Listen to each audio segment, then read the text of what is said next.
So let's go on to our next story in terms of issues related to mistaken identity in Nevada. A black man in Nevada will receive a $90,000 settlement after two police departments for wrongfully arresting him for a white man's warrant.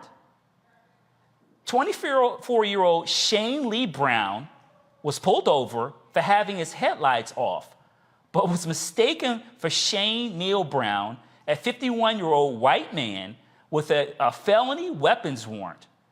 Brown was held in Henderson and Clark County jails for 6 days. Both departments failed to check records on the man.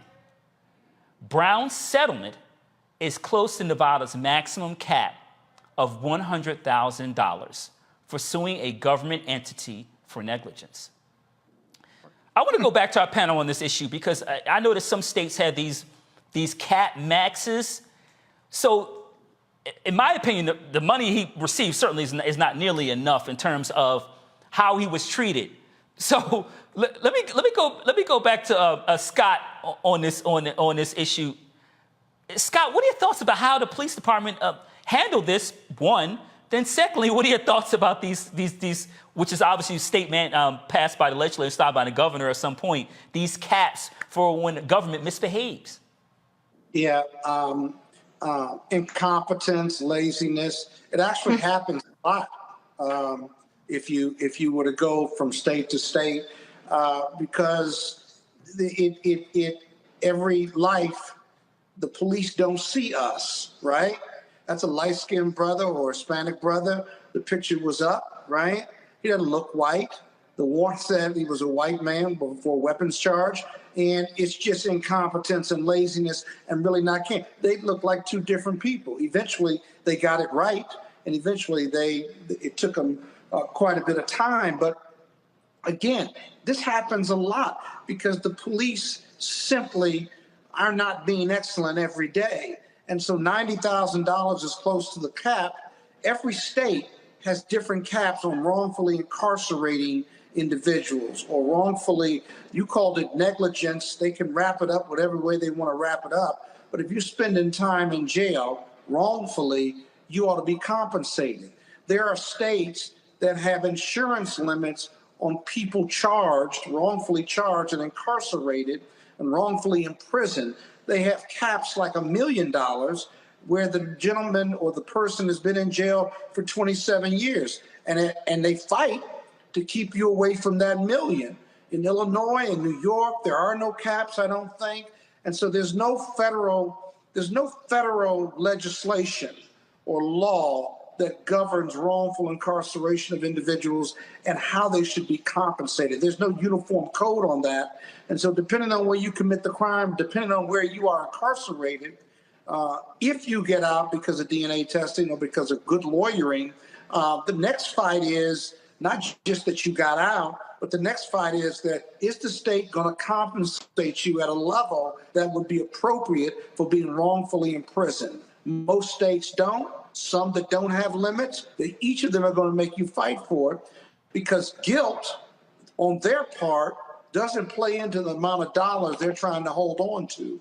And so there needs to be a federal uniform code for these types of wrongful incarcerations and how they are compensated, what you have to prove, so that whatever the maximum is, it's the maximum across the board, even if you're not in the federal penitentiary, if you're in the state penitentiary, so the states can get on the same page as well. Yeah, I think those are really important points. And look, his constitutional rights were violated. They got the wrong person. And then this, you said this amount of money, and they certainly look, it varies based on state. Yeah, it's almost like the state governments anticipate that they're going to be negligent or racist or offensive or do something wrong to their own citizens, and their citizens pay taxes, and then their own government, when they are wrong, for example, in West Virginia, when they are wrong, the state literally litigates against them and advocates against giving them any money beyond the cap, and they'll fight you to even get to the cap, whether it's negotiations, settlement negotiations, or whether it's litigation, whether it's administrative process, or a litigation process. The state actually fights you, even though they would admit liability or admit negligence on the record, but the amount of money they fight you, which is your tax dollars, never fully compensates you for the wrong that was done. It's crazy. Yeah, it really is unfortunate. And I want to go to Robert next, because this is a constitutional issue, civil rights issue, right, Robert? So talk to me about what are your thoughts about this story?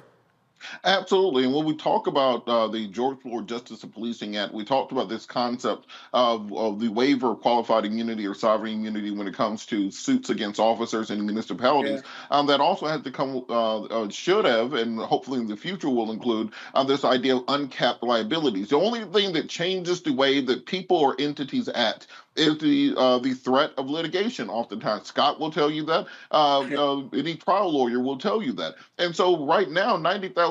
That's just the cost of doing business. That's like one squad car, quite frankly, just to be able to lock up and beat up black folks every once in a while. If you uncap damages to the point that individuals are able to sue, and you have to start renaming streets and buildings after Pookie and Ray Ray in them, guess what? They will stop doing it. And that's why it's so important to have these things addressed both on the state and federal level, because we have differing sets of laws depending on what state you are abused in. And the best way to get these people to stop doing it is to put at risk their pensions, put at risk their kids' college fund, put at risk their beach house and their mortgage and everything that they've ever built in their life. If they know that if I get this call wrong, it can cost me everything, I bet you they'll get the call right more often. And if cities and municipalities understand that their officers get the call wrong, then they'll be out millions of dollars. Then at the end of the day, they will start training their officers better. They'll start putting in safeguards to make sure it doesn't happen. That's how people took down the tobacco industry. That's how they took down asbestos. This is how you take down many things that harm people, by litigating them out of existence. As long as you have statutory caps in place, you take away any disincentive for people to continue bad actions. Yeah, thanks for that. I want to go to you, Lauren, because, Robert's highlighting some interesting points here. We have these caps, but you got to hold somebody responsible for, infringing on somebody's civil rights. You just throw them in jail.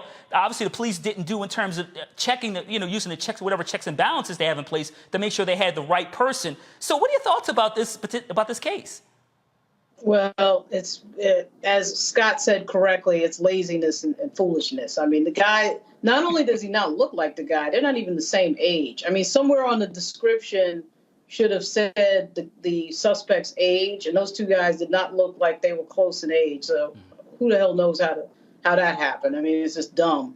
You guys probably remember late last year the case of Kevin Strickland in Missouri, who was in jail, wrongfully convicted for 43 years, wrongfully convicted for a triple homicide, and the state of Missouri did not want to compensate him for one dime. So to go back to what the great attorney A. Scott Bolden said, you need some sort of federal guidance, federal law on that, because that should not even be in the cards. And of course, what ended up happening with Kevin Strickland was, I thought this was weird too, that, his attorney set up some sort of $7,000 GoFundMe. And of course, that went to over $1 million in like a matter of about a week. But the fact that the state of Missouri thought that they could get away with that, and the fact that the state of Missouri had absolutely no intention of compensating him in any way for that wrongful conviction. And of course, prosecutors, they want to notch the bedpost. They want the body count. They want to be able to say they got the person. Prosecutors and the police want to be able to say they got the person. So, it's like, ooh, if we made a mistake, there's no penalty for them. And then, of course, 43 years later, you're not dealing with the same personnel that you had 43 years before. But as Robert pointed out, if you were to attach some sort of penalty for that wrongful conviction to the people who made the wrongful conviction happen, maybe you could get some changes in this. We see this all the time. This is why the Innocence Project exists. And if you go to any Innocence Project website, you will see cases that will absolutely shock you. The Strickland case was 43 years, but it's not uncommon to see 30 years, 20 years, etc. And it's certainly not uncommon that the person in question is a black male. It's as if they just arbitrarily grab some sort of black male. A lot of these cases seem to happen in the 1970s. and threw him in jail. And of course, he has usually no representation or legal aid representation or very poor representation against the state. So, you know, this isn't just happening in a vacuum. It happens all the time.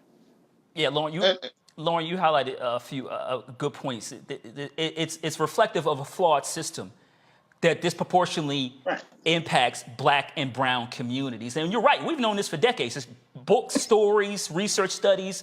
We know this is an issue the United States has not dealt with. And like I said, it continues disproportionately to impact our community. All right, folks, back to that roll my unfiltered video in just one moment. How about sushi? I just had sushi for lunch yesterday.